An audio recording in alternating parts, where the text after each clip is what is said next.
Di sebuah kota kecil yang tenang, hiduplah sebuah keluarga sederhana yang selalu terlihat bahagia. Raka, sang ayah, bekerja di sebuah bengkel kecil di pinggir kota. Ia bukan orang kaya, tetapi tangannya yang penuh minyak dan wajahnya yang selalu basah oleh keringat adalah tanda nyata betapa keras ia berusaha demi keluarganya. Di rumah, selalu ada Dinda, istrinya, yang penuh kelembutan dan kesabaran. Ia mengurus rumah tangga dengan cinta, dan tak pernah lelah mendampingi anak mereka, Aldi. Aldi adalah anak sematawayang mereka, berusia 7 tahun.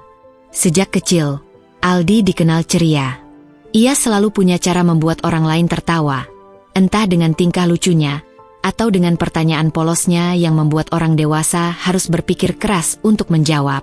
Suara tawanya sering memenuhi rumah sederhana mereka, membuat semua penat dan masalah terasa lenyap. Bagi Raka dan Dinda, senyum Aldi adalah kebahagiaan terbesar. Setiap sore, selepas Raka pulang kerja, keluarga kecil itu punya kebiasaan sederhana. Duduk di teras rumah sambil menikmati teh hangat buatan Dinda. Aldi biasanya berlarian di halaman, membawa bola plastik yang warnanya sudah pudar. Kadang ia menendang bola itu ke arah ayahnya, lalu tertawa terbahak ketika Raka pura-pura terjatuh setelah menendangnya. Dinda hanya menggeleng sambil tersenyum melihat kelucuan mereka. Di akhir pekan, mereka sering pergi ke taman dekat rumah. Taman itu tak besar, hanya ada beberapa ayunan, perosotan, dan pohon mangga yang teduh. Namun bagi Aldi, tempat itu adalah surga. Ia bisa berlari, bermain petak umpet dengan teman-temannya, atau sekadar duduk di ayunan sambil bercerita panjang lebar kepada ibunya. Semua terasa lengkap dan sederhana. Mereka tidak butuh banyak hal untuk merasa bahagia. Namun, perlahan kebahagiaan itu mulai berubah. Raka dan Dinda menyadarinya pertama kali ketika Aldi tidak lagi bersemangat saat diajak ke taman. Biasanya, Aldi yang paling heboh, bahkan sudah menyiapkan sepatunya sejak pagi. Tapi kali itu, ketika Dinda berkata, "Aldi, ayo kita ke taman," ia hanya menjawab pelan, "Nanti saja, Bu." Raka mencoba bercanda. Wah, masa Aldi malas main di taman? Jangan-jangan sudah jadi orang tua, ya?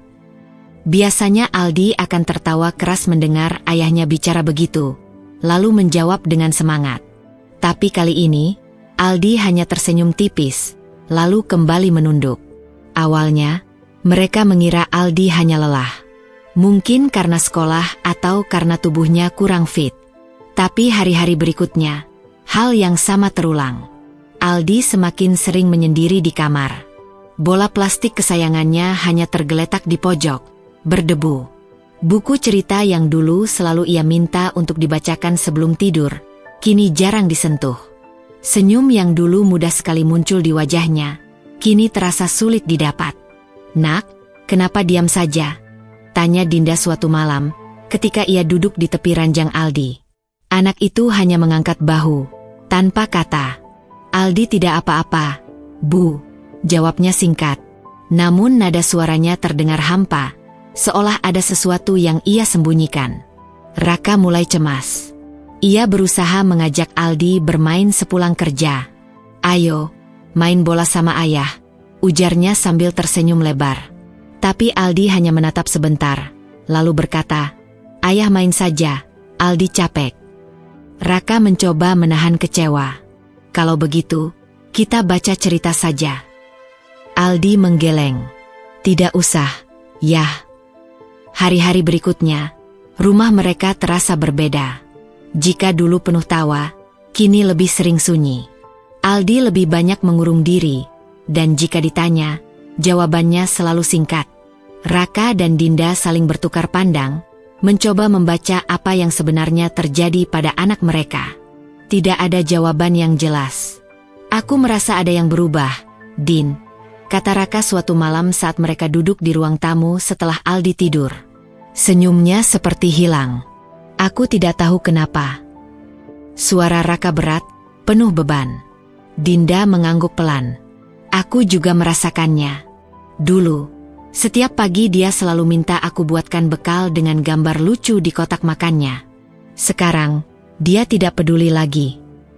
Kebahagiaan kecil yang dulu selalu mereka nikmati kini terasa jauh. Raka mulai merasa gagal sebagai ayah. Ia bekerja keras agar anaknya bisa bahagia. Tapi mengapa justru kebahagiaan itu memudar di depan matanya? Dinda pun tidak kalah sedih. Ia selalu bersama Aldi, tapi ia merasa tak bisa menembus dinding diam yang kini mulai dibangun anaknya. Suatu sore, ketika matahari mulai condong ke barat, Dinda melihat Aldi duduk di teras sendirian.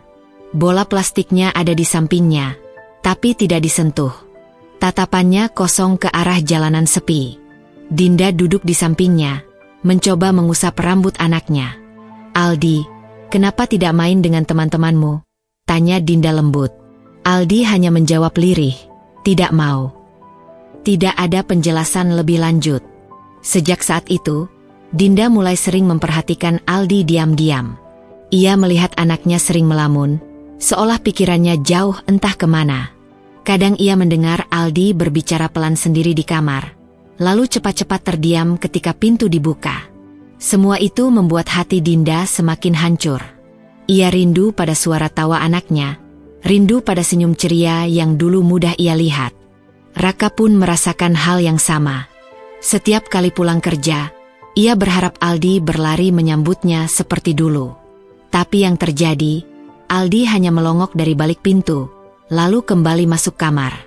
Ada rasa perih di hati seorang ayah melihat anaknya menjauh. Malam-malam mereka menjadi penuh tanda tanya. Raka dan Dinda sering terjaga, saling menatap tanpa kata.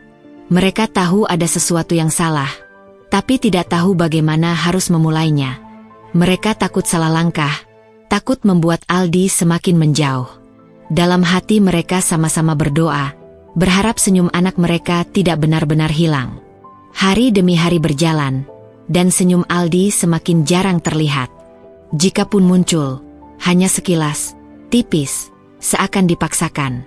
Raka dan Dinda mencoba menghibur diri bahwa ini hanya sementara. Namun di lubuk hati, mereka tahu, ada sesuatu yang lebih dalam yang sedang dialami anak mereka. Sesuatu yang mereka belum mengerti. Itulah awal perubahan besar dalam hidup keluarga kecil itu. Dari rumah yang biasanya penuh keceriaan, kini mulai terasa sunyi. Dari senyum yang dulu selalu menerangi hari-hari mereka, kini perlahan memudar. Dan dari kebahagiaan yang mereka anggap sederhana, kini terasa seperti sesuatu yang sulit digapai. Sejak senyum Aldi memudar, rumah yang biasanya hangat itu berubah menjadi sunyi.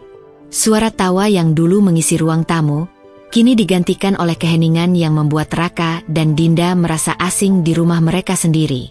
Tidak ada lagi teriakan Aldi meminta tolong membuka bungkus permen, atau tawa riangnya saat menonton acara kartun favorit. Yang tersisa hanya suara jam dinding yang berdetak pelan, seolah ikut menghitung rasa cemas mereka.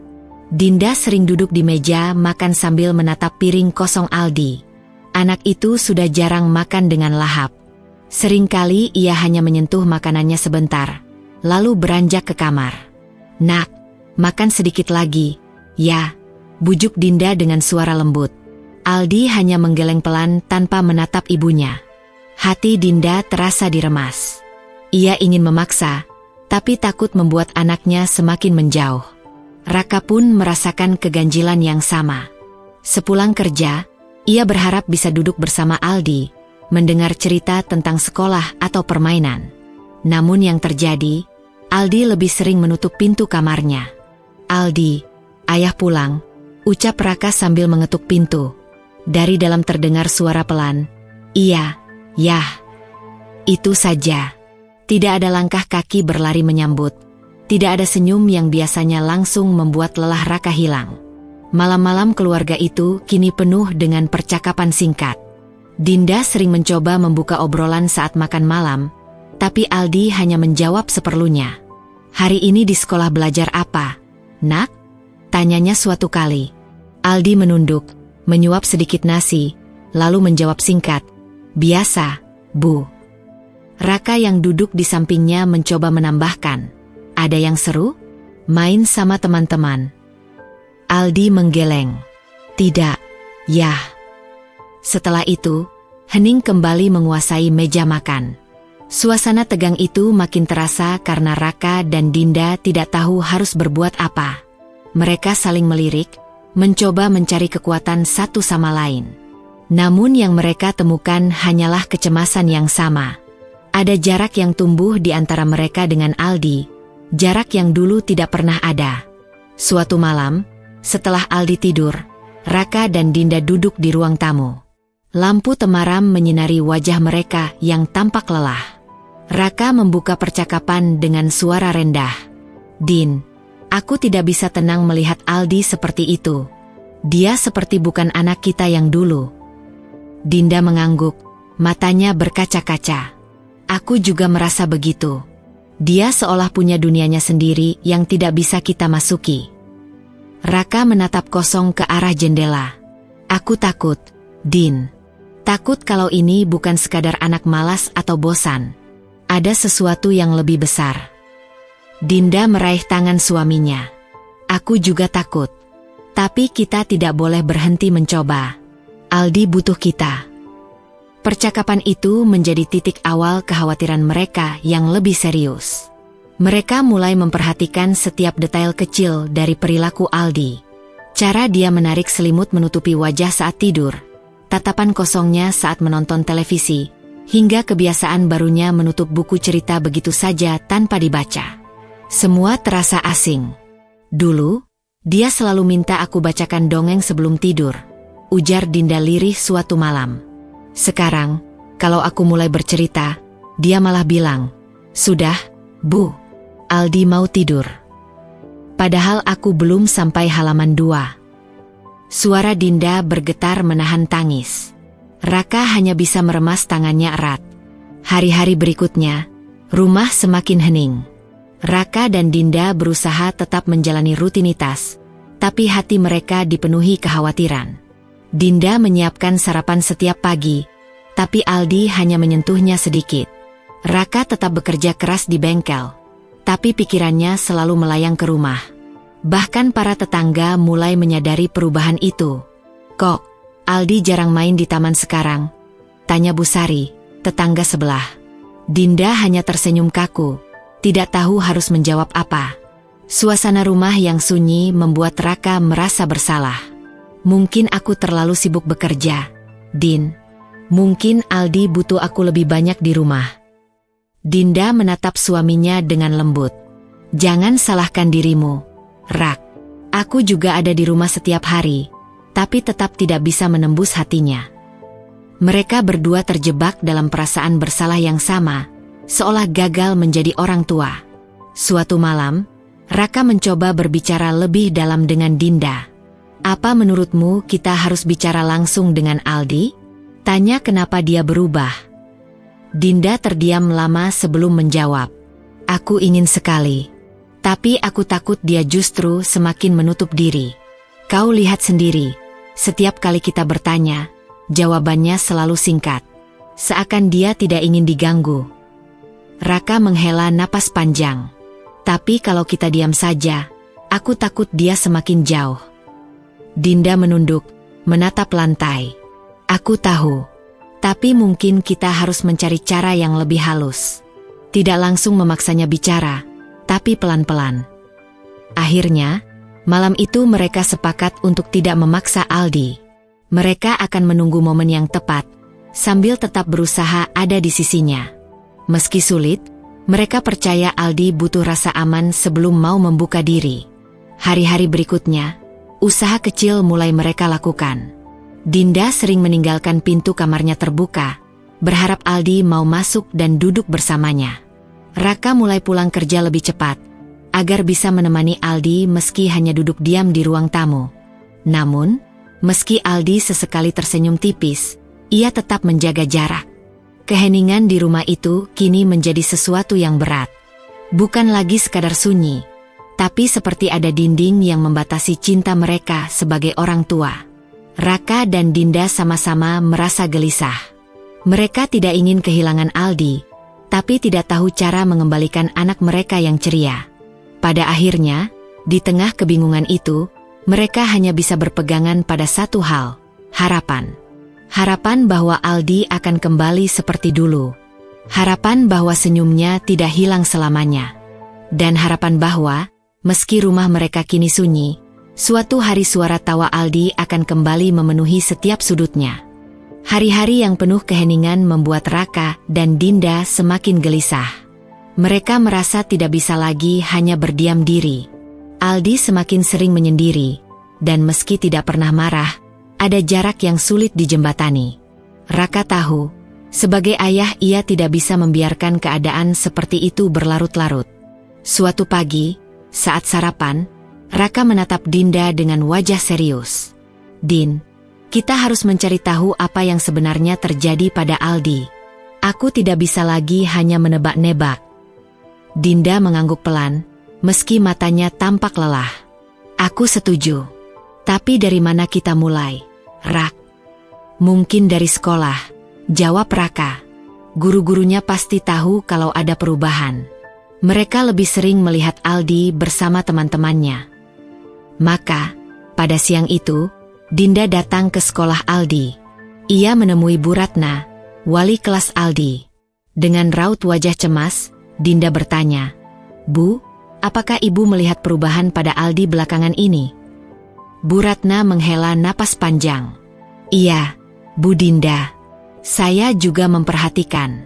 Dulu Aldi aktif sekali, selalu angkat tangan menjawab pertanyaan, suka bercanda dengan teman-temannya. Tapi beberapa minggu terakhir, dia lebih sering diam. Kalau ditanya, jawabnya singkat. Saat jam istirahat, kadang dia hanya duduk sendirian di bangku belakang." Hati Dinda semakin hancur mendengar itu. Ia menunduk, lalu berkata pelan, "Apakah ada yang mengganggunya di sekolah, Bu? Mungkin teman-temannya?" Bu Ratna menggeleng. "Saya sudah perhatikan, anak-anak tidak menjauhinya. Malah beberapa kali mereka mengajak Aldi bermain, tapi Aldi yang menolak." Pulang dari sekolah, Dinda menceritakan semuanya pada Raka. Wajah Raka mengeras. Jadi bukan karena teman-temannya. Lalu apa? Raka mencoba berpikir keras. Apa mungkin ada yang ia sembunyikan dari kita? Dinda menatap suaminya, lalu menjawab lirih, "Aku juga takut begitu." Malam itu, mereka mencoba berdiskusi lebih dalam. Kalau di sekolah dia menarik diri, berarti masalahnya bukan hanya di rumah, kata Raka. Tapi kalau bukan teman-temannya yang membuat dia menjauh, lalu apa? Dinda menggigit bibirnya. "Apa mungkin Aldi merasa kita kurang memperhatikannya? Kau tahu, kau sibuk di bengkel, aku juga sibuk mengurus rumah. Mungkin dia merasa sendiri." Ucapan itu membuat Raka terdiam lama. Ada rasa bersalah yang menohok. "Kalau memang begitu, berarti aku sudah gagal sebagai ayah," gumamnya. Dinda buru-buru menggenggam tangannya. "Jangan menyalahkan dirimu terus, Rak. Kita berdua orang tuanya. Kalau ada yang salah, kita perbaiki bersama." Beberapa hari berikutnya, mereka juga mencoba bertanya pada tetangga yang anaknya sering bermain dengan Aldi. Bu Sari berkata, "Saya juga perhatikan, Bu Dinda. Dulu Aldi sering main sama Bima, sekarang tidak lagi. Kalau dipanggil, Aldi hanya melambaikan tangan, lalu masuk ke rumah. Bima sampai bingung kenapa Aldi berubah." Dinda mengangguk pelan, merasa semakin terpojok. Semua tanda menunjukkan bahwa Aldi benar-benar menarik diri dari lingkungannya. Dalam kebingungan itu, Raka sempat berpikir untuk membawa Aldi ke psikolog anak. Ia membicarakannya dengan Dinda. "Mungkin kita perlu bantuan profesional. Kita sudah mencoba bicara, tapi Aldi tidak membuka diri." Dinda menghela napas panjang. "Aku juga sempat terpikir begitu. Tapi bagaimana kalau Aldi merasa kita memperlakukannya seperti anak bermasalah? Aku takut dia malah tambah menjauh." Percakapan itu menggantung tanpa jawaban. Mereka berdua sama-sama ingin yang terbaik, tapi juga takut salah langkah. Malam-malam mereka semakin sering diisi dengan pertengkaran kecil. Bukan karena saling menyalahkan, melainkan karena rasa frustrasi yang menumpuk. Suatu malam, setelah Aldi tidur, Raka berjalan mondar-mandir di ruang tamu. "Aku tidak bisa terus begini, Din. Aku merasa seperti orang bodoh yang tidak tahu apa yang terjadi pada anaknya sendiri. Dinda duduk di sofa, matanya berkaca-kaca. Aku juga merasa begitu, Rak. Setiap kali melihat wajah Aldi yang murung, aku merasa gagal sebagai ibu. Raka berhenti berjalan, lalu menatap istrinya. Kita tidak boleh menyerah. Kita harus tetap mencari cara. Dinda mengangguk, meski air matanya menetes. Aku tahu, tapi kadang aku merasa putus asa. Aku rindu pada senyumnya. Rak, aku rindu melihat dia tertawa karena hal-hal kecil. Keesokan harinya, mereka mencoba berbicara dengan Aldi secara lebih lembut. Dinda duduk di sampingnya ketika ia sedang menggambar di kamarnya. Nak, ibu boleh tahu apa yang kamu gambar? Tanya Dinda pelan. Aldi menutup bukunya cepat-cepat, lalu berkata, tidak ada, Bu. Dinda tersenyum tipis, menahan perasaan kecewa. Kalau begitu, kapan-kapan tunjukkan ke ibu, ya. Aldi hanya mengangguk singkat. Raka pun mencoba pendekatan lain. Ia mengajaknya duduk di teras sore itu. Aldi, dulu kamu sering cerita sama ayah tentang sekolah. Kenapa sekarang tidak lagi? Aldi menunduk. Tidak tahu, Yah. Kalau ada yang membuatmu sedih, ayah ingin tahu. Nak, ayah janji tidak akan marah. Aldi diam lama, lalu menjawab lirih. Aldi tidak apa-apa, Yah. Setelah itu, ia masuk ke kamar tanpa menoleh. Jawaban-jawaban singkat itu membuat Raka dan Dinda semakin bingung. Mereka merasa seperti berjalan di lorong gelap tanpa tahu arah. Semakin mereka berusaha mendekat, semakin Aldi menjaga jarak. Perasaan frustrasi pun semakin menumpuk. Malam itu, Dinda menangis di kamar. Raka duduk di sampingnya, menepuk pundaknya. Sabar, Din. Kita belum menemukan jawabannya, tapi aku yakin ada jalan. Dinda mengusap air matanya.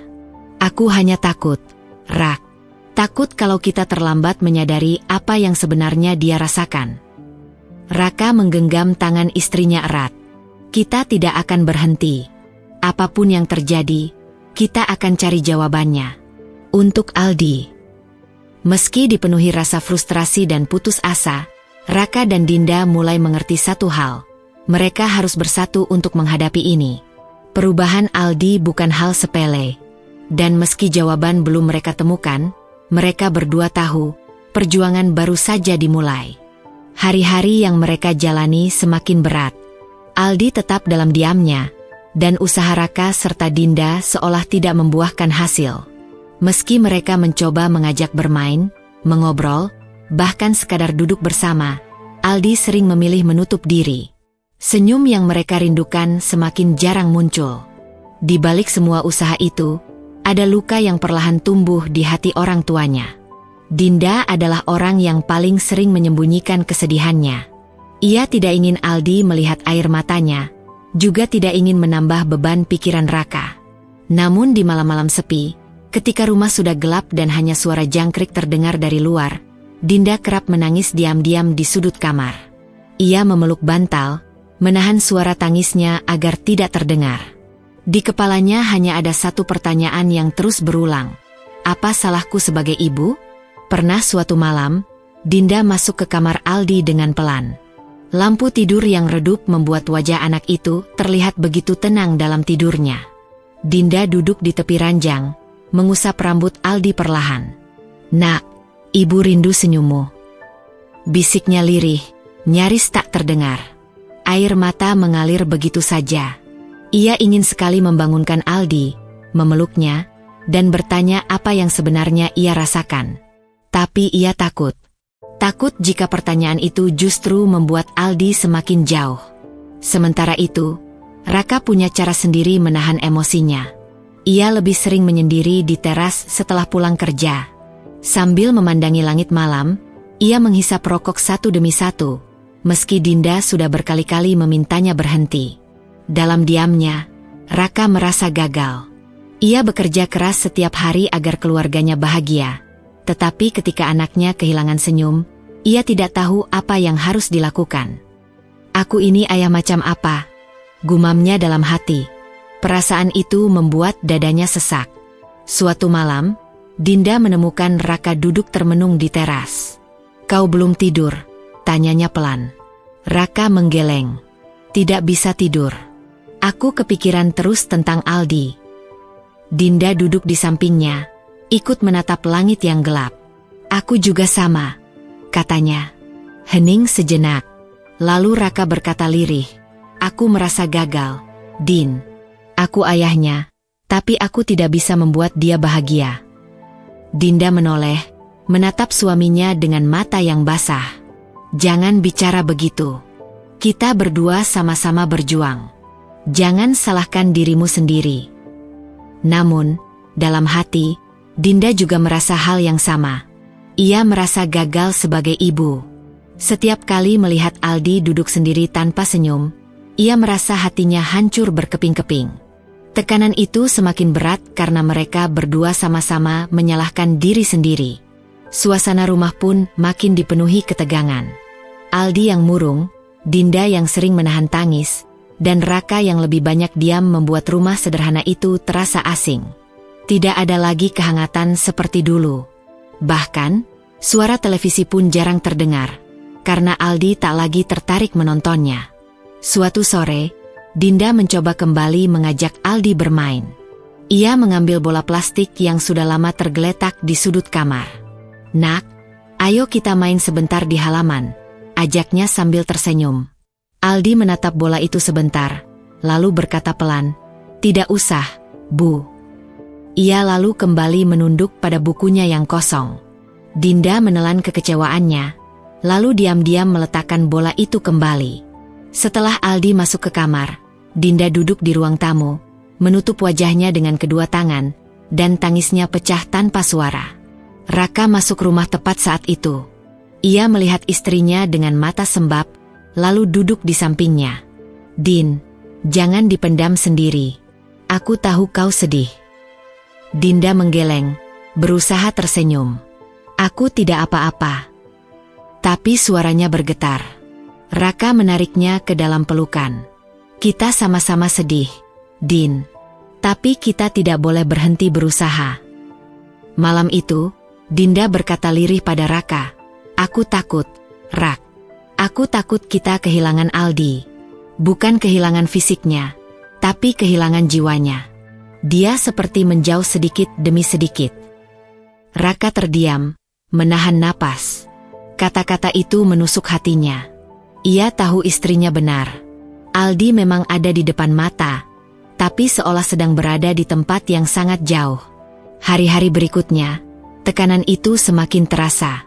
Dinda sering memaksa dirinya terlihat ceria di depan Aldi, padahal hatinya menangis. Ia mencoba membuat makanan kesukaan Aldi, menyiapkan bekal dengan bentuk lucu seperti dulu, tapi Aldi hanya makan sedikit lalu diam. Dinda tersenyum di depan anaknya, tapi begitu Aldi ke kamar, air matanya jatuh lagi. Raka juga mengalami hal yang sama. Di bengkel, ia berusaha bekerja seperti biasa. Namun rekan-rekannya mulai melihat wajahnya yang murung. "Kenapa, Rak? Ada masalah?" tanya seorang teman. Raka hanya menggeleng. "Tidak apa-apa." Ia tidak bisa menceritakan semuanya, karena merasa itu terlalu berat untuk dibagi. Ia hanya bisa menahan sendiri, dan semakin hari beban itu makin menumpuk. Pada suatu malam yang dingin, listrik sempat padam di rumah mereka. Raka menyalakan lilin, dan mereka bertiga duduk bersama di ruang tamu. Biasanya, dalam situasi seperti itu, Aldi akan sangat antusias, tertawa melihat bayangan tangannya membentuk binatang di dinding. Tapi kali ini, ia hanya duduk diam, menatap api lilin. Dinda mencoba membuat bayangan kelinci dengan tangannya. "Lihat, Nak, ini kelinci," katanya dengan riang.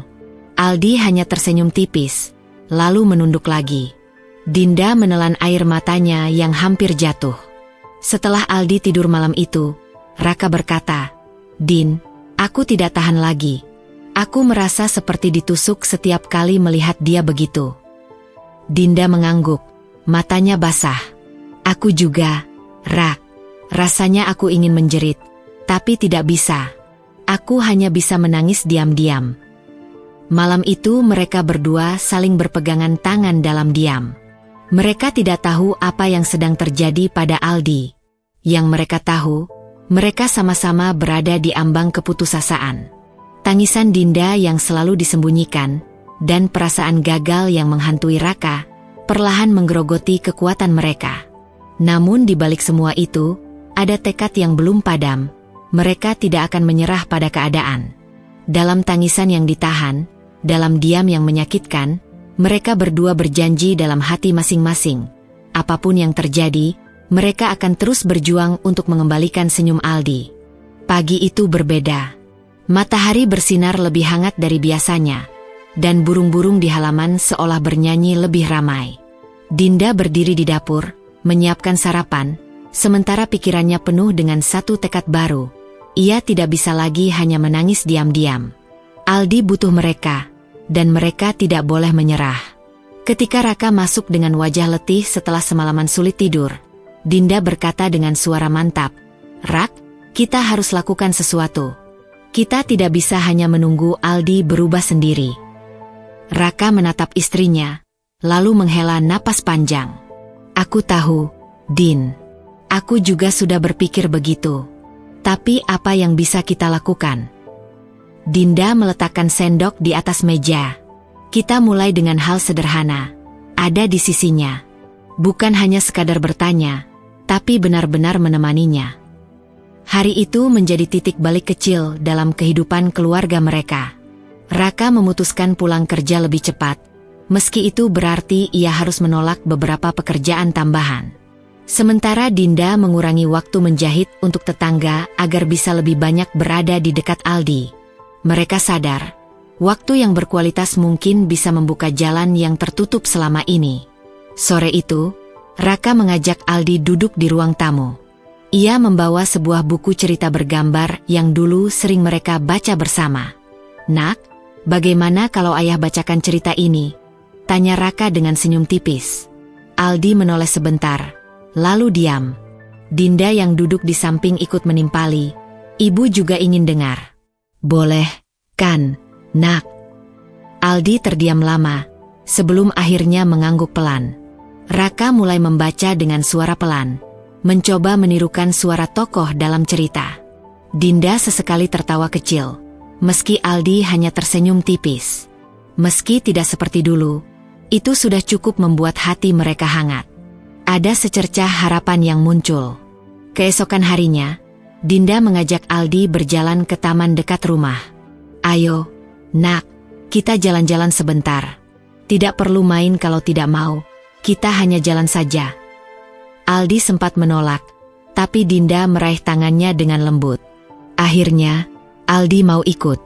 Di taman, mereka tidak melakukan apa-apa selain duduk di bangku dan melihat anak-anak lain bermain.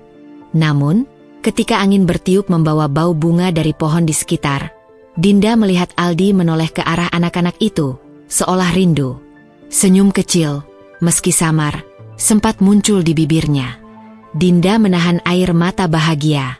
Hari-hari berikutnya, Raka dan Dinda konsisten menghabiskan lebih banyak waktu bersama Aldi.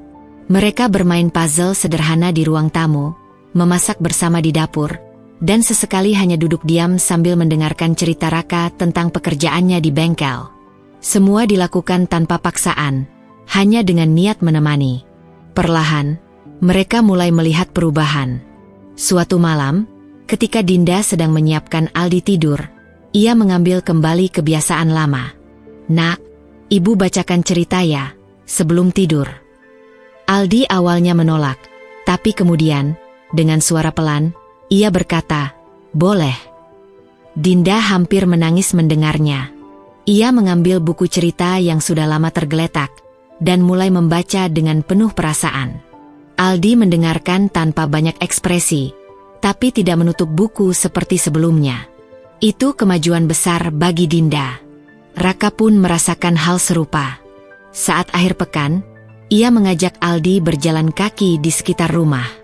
"Lihat, Nak, ada layang-layang di langit. Dulu kamu suka minta ayah buatkan layang-layang, kan?" Aldi menoleh ke langit, menatap layang-layang itu cukup lama. Ia tidak banyak bicara, tapi ketika Raka berkata, "Kalau mau, kita bisa buat lagi, Nak," Aldi hanya menjawab singkat, "Nanti, yah." Itu sudah cukup untuk membuat hati Raka lega. Momen lain yang tak terlupakan adalah ketika mereka bertiga membuat kue sederhana bersama. Dinda sengaja mengajak Aldi menuangkan tepung ke dalam mangkuk.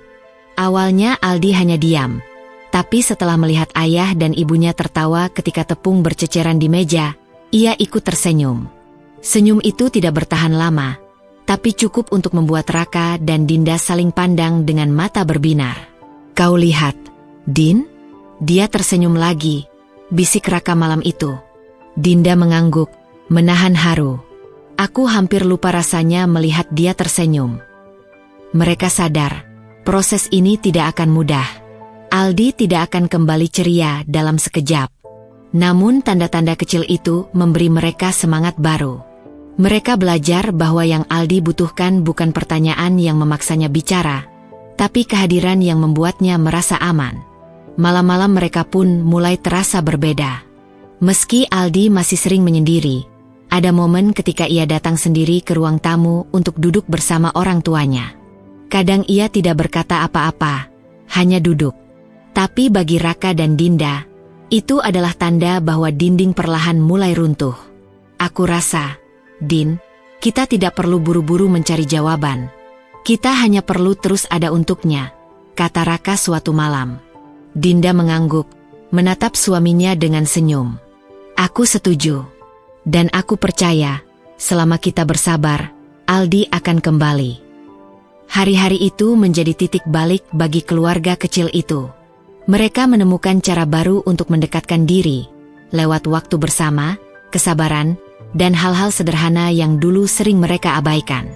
Raka dan Dinda belajar satu hal penting, bahwa kebahagiaan anak tidak hanya datang dari materi atau jawaban instan, tapi dari cinta yang konsisten hadir setiap hari. Perlahan tapi pasti, senyum Aldi mulai menunjukkan tanda-tanda untuk kembali. Tidak besar, tidak lama, tapi nyata. Dan itu cukup untuk memberi Raka dan Dinda harapan baru, bahwa mereka sedang berada di jalan yang benar. Hari-hari berikutnya berjalan dengan lebih ringan. Raka dan Dinda terus berusaha menyediakan waktu untuk Aldi, meski hanya sebentar sebelum tidur atau di sela kesibukan. Mereka membaca cerita bersama, bermain kartu sederhana, dan sekali waktu membawa Aldi berjalan-jalan ke taman dekat rumah. Suatu sore, ketika matahari mulai turun dan langit berwarna jingga, Aldi tertawa kecil saat Dinda menjatuhkan kartu Uno dengan wajah panik pura-pura. Tawa itu begitu singkat, tapi cukup membuat Raka dan Dinda saling pandang dengan mata berkaca-kaca. Itu adalah tawa pertama setelah sekian lama. Dia tertawa. "Din," bisik Raka, nyaris tak percaya. Dinda hanya mengangguk, menahan air mata yang ingin jatuh. Mereka sadar, tawa kecil itu lebih berharga daripada apapun. Seperti sinar tipis yang menembus celah gelap. Sejak hari itu, senyum Aldi memang belum kembali sepenuhnya. Kadang ia masih diam, masih terlihat murung. Namun ada momen-momen kecil yang memberi harapan. Sapaan singkat, tawa sebentar, atau permintaan sederhana seperti, "Ayah, main lagi ya besok." Bagi Raka dan Dinda, itu sudah cukup. Harapan kecil yang membuat mereka yakin, Aldi perlahan akan kembali. Hari-hari mereka perlahan terasa berbeda. Suasana rumah yang semula suram kini mulai hangat. Raka dan Dinda semakin rajin berkomunikasi dengan Aldi. Mereka mendengar ceritanya, sekecil apapun itu, dan merespons dengan penuh perhatian. Di sekolah, guru Aldi memberi kabar gembira. Aldi mulai mau bergabung dalam permainan kelompok. Ia bahkan terlihat berlari kecil bersama teman-temannya. Raka dan Dinda hampir tak percaya ketika mendengar itu. Ada rasa syukur yang tak bisa mereka ungkapkan. Malam hari, Raka sering duduk di samping ranjang Aldi, membacakan cerita sebelum tidur. Aldi tak selalu menanggapi, tapi matanya terlihat lebih tenang. Dinda pun ikut menambahkan doa lirih setiap kali menyelimuti anaknya. Cinta mereka, yang sempat terasa teruji, kini menjadi kekuatan utama. Aldi perlahan menemukan kembali keberaniannya untuk tertawa dan bersosialisasi. Bagi Raka dan Dinda, itulah bukti bahwa kasih sayang yang tulus bisa menyelamatkan tak hanya anak mereka, tetapi juga keluarga mereka secara utuh. Ketika kehidupan mereka mulai terasa stabil, Raka menemukan sebuah kertas kecil terselip di bawah bantal Aldi. Tulisan tangan anak itu sederhana namun membuat dada Raka sesak. "Aku hanya ingin melihat kalian bahagia, meski aku harus menghilang sebentar." Raka terdiam lama, lalu menunjukkan catatan itu kepada Dinda. Mata Dinda langsung berkaca-kaca. Tangannya bergetar saat membaca ulang kalimat singkat itu. Mereka sadar, di balik senyum kecil Aldi, masih ada perasaan yang ia simpan rapat. Malam itu, mereka duduk bertiga. Raka memeluk Aldi erat, sementara Dinda menggenggam tangan anaknya. "Nak, kamu gak pernah harus menghilang supaya kami bahagia. Kamu justru alasan kami untuk kuat," ucap Raka dengan suara serak. Aldi menunduk, lalu menangis dalam dekapan mereka. Untuk pertama kalinya setelah sekian lama, tangisan itu terdengar lega, bukan karena kesedihan semata, melainkan karena ia akhirnya berani berbagi rasa. Raka dan Dinda mengerti satu hal, komunikasi bukan sekadar kata-kata, melainkan kehadiran penuh hati. Dari catatan kecil itu, mereka belajar bahwa cinta perlu terus diucapkan, diperlihatkan, dan dirasakan, agar senyum tak lagi memudar.